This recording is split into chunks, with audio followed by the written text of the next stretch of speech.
As some of you may know, SURJ started in 2009 in the context of the backlash against the first Black president. Our work wasn't about Obama per se, but about what that backlash meant. It was brutal, it was nasty, it was virulent, and it was, of course, race-based, and it was well-funded. Some were unprepared for that backlash, thinking that the election meant we were post-racial, but not many Southerners thought that. So it's no accident that while SURJ came out of from people across the country and conversations across the country, it was kicked into motion by Southerners. And I know from where I sit at the Highlander Center, as with others as well, we were literally hearing and seeing the question from people of color, what are white people doing to step up? The move to come together and end up forming a national organization and network was our answer to the question. The question of what are we doing is not really about what we're doing. It's about what are we going to do. It's a challenge to do more. It was about stepping up to our responsibility as white people to do what the Student Nonviolent Coordinating Committee, which Carla will talk more about, to go get our own because that's where racism lives. And justice for Black people, for all people of color, for any of us, was not going to happen without getting more white people involved to build the power needed to undermine white supremacy and build a racially just society. So I too get to welcome you to SURJ, or to this particular role you're now playing in the work, and that's a great joy for me. You know, no matter all the years, the challenges, the growing of this work, it's the people of SURJ, you and all the tens of thousands already part of this work and the hundreds of thousands to come that make the promise of SURJ real, make deep transformational change possible. Pam shared the particular context in which SURJ was launched in 2009. And as many of you know, this was not the first time Black people and people of color were asking white people to step up. Over half a century ago, the leaders of the Student Nonviolent Coordinating Committee that Pam referred to, SNCC, challenged white people who were helping expand racial justice in the South to go home to our own white communities and do the work for racial justice in our neighborhoods, our workplaces, our faith spaces, and families. That call came from the Black liberation movement more broadly as well, and it was Malcolm X, who you may know, said the truly sincere white people would go organize white folks. So we could see the formation of SURJ as in and of itself an act of accountability that was long overdue. This did not and does not mean in SURJ for white people to go off by ourselves and navel gaze. We know that's dangerous.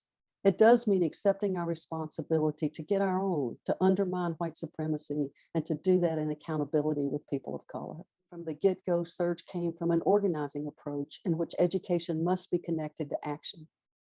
And we regularly met in strategy sessions, often at Highlander, to take stock and answer the question of what's the next right move. There were pivotal moments in our history where we grew exponentially after national events, as you have witnessed and are part of.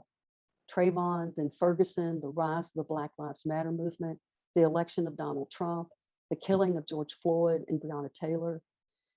And these watershed moments, though brutal and hard, are tremendous organizing opportunities for the blinders to come off, for more people to question the way things are and move to action. And our strategies and our infrastructure have had to rise to the occasion for that as well. Another challenge and strategic decision was the intention to change and reshape the culture of white people organizing each other. We were witnessing competitiveness, even meanness, writing people off and throwing them away. We could hear some big class and anti-poor sentiments, perfectionism. I mean, really, who wants to be part of that?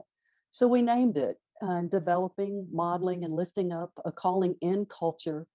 And that calling in culture it was both a key value and a strategy and a sought for practice. Calling in is reaching out for our own in love. We can't organize people if we don't like them and don't believe they can change.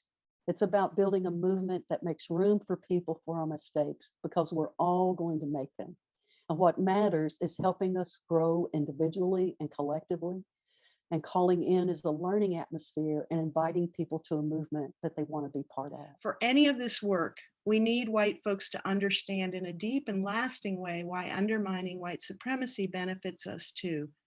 The approach to the work matters so much. We are not doing this out of guilt or charity or goodness.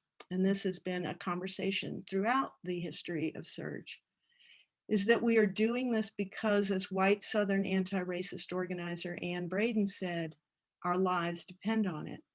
We call our organizing approach mutual interest, the why of being in this work, how the vision of Black liberation is the only way we get free too. For some of us, it's the history of our family's struggle with poverty or loved ones taken off to jail, addiction met with criminalization instead of care, or the realization that our own humanity is anything but unless we are fighting for all of us to be free. Whatever it is, and for many we discover layers and layers of it, mutual interest is that deep taproot that will help anchor you when it gets hard. And it gets hard. Will hold you when you feel unsteady, and we all get unsteady now and again, and will bind you to one another, will bind us together for today and all the days to come. Right now, the system relies on white support. Our part is to undermine that. While we do not need all the white people in order to do so, we need a lot more than we have now. We have to build a large enough base of white folks that when joined in strategic accountability with a Black and people of color-led liberation struggle can mean enough power for real change.